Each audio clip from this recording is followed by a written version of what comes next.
Assalamualaikum warahmatullahi wabarakatuh. Perkenalkan, nama saya Siti Munirah, salah satu mahasiswa Universitas Cyber Asia, Prodi Komunikasi PJJ, KM 301 dengan NIM 2205010700604. Untuk memenuhi ujian akhir semester mata kuliah Regulasi Komunikasi Digital, Ibu dosen Deovita Hamika Pramadani, SIKOM MIKOM, dengan tugas yaitu mereview 5 jurnal. Jurnal yang pertama yaitu menyenggol regulasi penyiaran digital, studi terhadap kepentingan publik dalam regulasi televisi digital di Indonesia, oleh Vinawati Susanto dan Salim Alatas, Program Studi Ilmu Komunikasi Universitas Surya. Event Grade 1, Jurnal Ilmu Komunikasi, Volume 3, Nomor 2, Desember 2015. Latar belakangnya membahas persoalan yang diterbitkan oleh pemerintah Kemenkominfo mengenai rencana digitalisasi penyiaran di Indonesia. Melalui regulasi, pemerintah berupaya memulai digitalisasi penyiaran di Indonesia. Konsep dan teorinya yaitu melalui pendekatan dan teori regulasi. Regulasi didefinisikan sebagai seperangkat proposisi atau hipotesis tentang alasan yang mendasari munculnya sebuah peraturan. Metodenya yaitu pendekatan peneliti ini adalah kualitatif dan tipe penelitian ini bersifat deskriptif karena tidak berupaya mencari hubungan sebab akibat causality. Hasil analisa yaitu digitalisasi penyiaran dengan regulasi televisi digital di Indonesia menjadi perdebatan. Karena di Indonesia sangat bertolak belakang dengan pengalaman Eropa dalam merancang regulasi televisi digital. Kesimpulannya yaitu, terbitnya televisi digital menjadi persoalan banyak pihak karena akan hanya menguntungkan kepentingan pasar daripada kepentingan publik.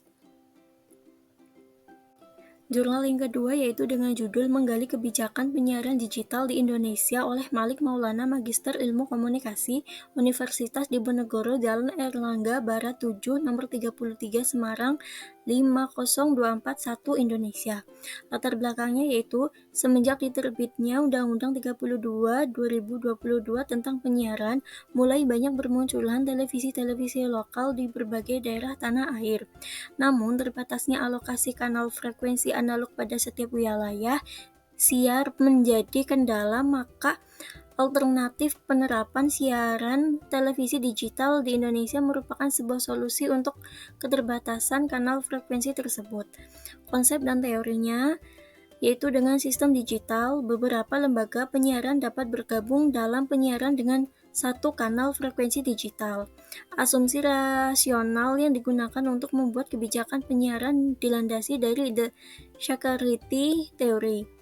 Metodenya dengan studi dokumentasi atau pustaka dengan melihat data-data yang berasal dari beberapa regulasi tentang penyiaran digital di Indonesia dan beberapa artikel terkait. Hasil penelitiannya yaitu menunjukkan adanya proses saling pengaruh antara agen dan struktur di balik pembuatan regulasi digitalisasi penyiaran yang digambarkan dengan tarik-menarik kepentingan yang sangat kuat antara kepentingan publik, pemilik modal, dan pemerintah. Kontribusi penelitian ini berupa rekomendasi kebijakan pada pihak digital agar regulasi penyiaran digital harus didasari keseimbangan antara kepentingan privat dan kepentingan publik. Kesimpulannya yaitu, penyiaran digital tidak boleh condong pada salah satu sisi antara kepentingan private maupun ranah publik, dan dari masing-masing sisi tersebut harus berisi keseimbangan dari keduanya. Jurnal 3 dengan judul Retorika Digital pada Konten Podcast, Analisis Tema Fantasi Narasi Podcaster di Pekanbaru, oleh Hari Setiawan, Eko Heru, Agus Hidayat, Fakultas Ilmu Komunikasi Universitas Islam Riau. Jurnal Ilmu Komunikasi UHO, Jurnal Penelitian Kajian Ilmu Komunikasi dan Informasi, Volume 6, Nomor 4, Oktober 2021, halaman 457-479. Latar belakangnya, penelitian komunikasi dalam tradisi retorika kritis yang membahas tentang fantasi yang dikembangkan dalam fenomena komunikasi menggunakan wadah digital dalam aktivitas podcast. konsep dan teorinya, yaitu konsep pada jurnal ini menggunakan teori terdahulu yang sesuai dengan tema peneliti dengan menggunakan teori konvergensi simbolik sebagai rujukan teoritis dalam rangka menjadi guideline penelitian ini. Metodenya penelitian komunikasi dalam tradisi retorika kritis yang membahas tentang fantasi yang dikembangkan dalam fenomena komunikasi penggunaan wadah digital dalam aktivitas podcast. Hasil analisa atau penelitian yaitu menghasilkan suatu model komunikasi digital yang disebut dengan model balok, yang dapat dijadikan acuan bagi siapa saja pencipta konten digital, penikmat konten digital, dan terakhir akademisi peneliti untuk menguji model tersebut pada penelitian berikutnya.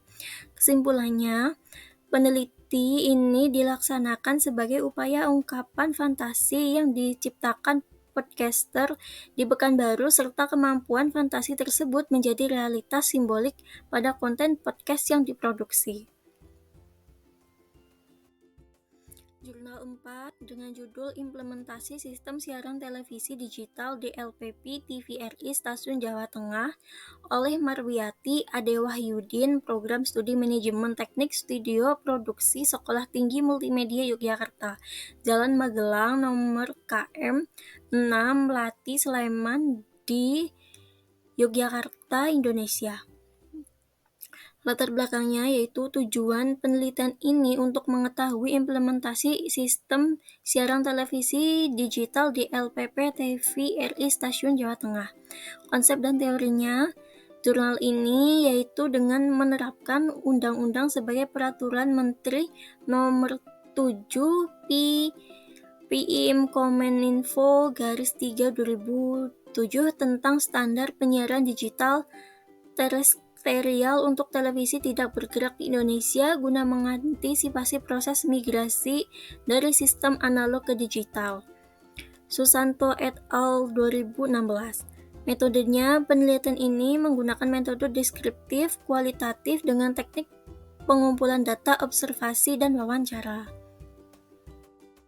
Hasil penelitian LPP TVRI Stasiun Jawa Tengah mendapatkan subsidi infrastruktur yang berupa pemancar atau transmisi digital pada tahun 2003 dari Menkominfo.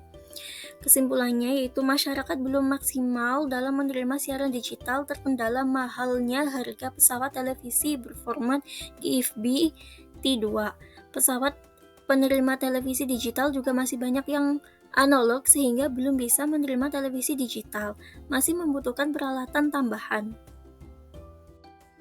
Jurnal kelima yaitu dengan judul Etika dan Regulasi Industri Komunikasi, Studi Kasus pada Regulasi Privasi Data Digital di Indonesia, Open Journal System, Volume 18, nomor 1 Agustus 2023, oleh Hans Karunia, Fakultas Ilmu Komunikasi dan Ilmu Politik Universitas Indonesia. Latar belakangnya yaitu membahas permasalahan kejahatan, kebocoran data, dan keamanan privasi dalam ruang digital dan bagaimana Indonesia menghadapi banyak isu terkait keamanan cyber. Konsep dan teori. Dengan menggunakan konsep privasi sebagai pengendali dan merujuk beberapa jurnal privasi untuk menangani masalah regulasi yang tidak berjalan beriringan dengan perkembangan teknologi komunikasi.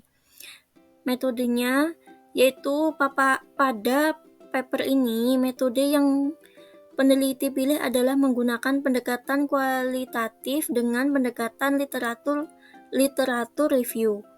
Hasil penelitiannya yaitu menemukan solusi untuk mengatasi masalah kebocoran data dengan membuat undang-undang melindungi transaksi, terutama privasi data digital yang terkandung di dalamnya. Aturan yang berlaku masuk dalam bentuk undang-undang IT. Kesimpulannya yaitu terdapat beberapa temuan terkait bagaimana regulasi mengenai keamanan data privasi pengguna di Indonesia. Sekian review dari saya, kurang lebihnya mohon maaf. Wassalamualaikum warahmatullahi wabarakatuh.